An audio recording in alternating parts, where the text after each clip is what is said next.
Hello, আজ আমি তোমাদের দেখাবো আমার মেয়ের সবথেকে ফেভারিট এক টিফিন রেসিপি। সবসময় এটা করে ওঠা হয় না কারণ খুবই সময় লাগে।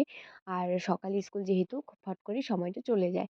তো যাই হোক আজ একটু সময় নিয়ে করেছিলাম। ব্রেডটাকে সাইড থেকে কেটে নিলাম ১ম এ কড়াইতে কিছুটা বাটার দিয়ে বিনস, কাঁচা লঙ্কা, ক্যাপসিকাম, গাজর তারপরে দিলাম বিট, তারপরে দিয়েছি একটু মাশরুম, সুইট কর্ন দিয়ে ভালো করে একটু নাড়াচাড়া করে দিলাম একটু লবণ আর একটু ম্যাগি মসলা।